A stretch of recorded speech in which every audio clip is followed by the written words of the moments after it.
The team is made up of 7 persons who are doing the inspections throughout the city. However, 2 of its members are yet to arrive, but are expected in shortly. Acting Mayor Sherrod Duncan told Headline News why the Dutch Risk Reduction Team began their first day of inspection with the city engineers. The team is mapping the drainage of Georgetown, the drainage system in Georgetown. And that's a very useful exercise because, as you would know, that the Mayor and City Council has remit also to keep our drains in pristine shape and cleared. And so it's very useful that the Dutch is here. It's going to impact the city in a great way in terms of being able to map the drainage system. The acting mayor took the team on a tour of City Hall, the mayor's office, council chambers, the engineering department, etc. The team is working along with the local engineers to measure parts of the drainage system. They are going to put a computer hydraulic model together from which they will be able to say which areas in Georgetown are vulnerable for flooding at any time during rainfall.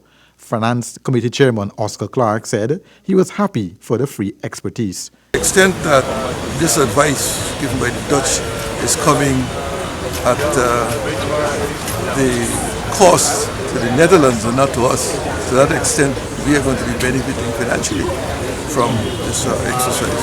So we are very pleased to be associated with it, and I look forward to the reports which will give us an indication of what works we need to do to alleviate the flooding in North River. The team started off visiting the Avenue of the Republic, Canal and Coca. City engineer Calvern Venture, who accompanied the team, gave Headline News an update via telephone as to the other areas visited. So we start from Moneshwar, there's JP Santos, which is the Commerce Street Canal. Then we went to Moneshwar Sluice. Then we went to Lamaha Street Sluice. Then Cowan Street Sluice or Cummins Canal. After that, we went to the Kingston Sluice, popularly known as the Forestry Sluice. Then we go to Kitty Pump Station, and we just move off from Liliendal Pump Station. One of the vulnerable areas which the team might have missed was Delph Avenue between John and Craig Street, Camberville, that is heavily flooded during the rainy season, greatly inconveniencing residents and students attending the Morgan Learning Center.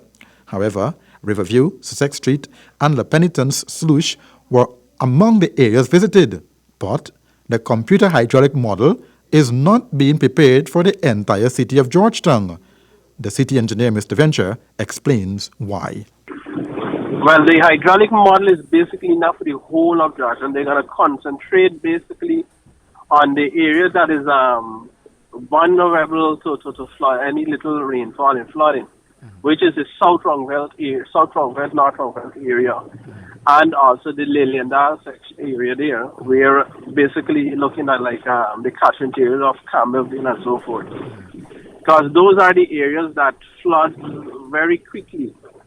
If you know South and North Rongveld, when you need rainfall, you'll get overtapping. Rihanna, according to Mr. Venture, the vulnerable areas identified will be used as a model which will be applied with a few modifications to other vulnerable areas around Georgetown. The project, which is headed by the NDIA, is critical since Guyana's low-lying coast, which is below sea level at high tide, faces the threat of flooding, especially from frequent, intense rainfall. Rihanna, back to you.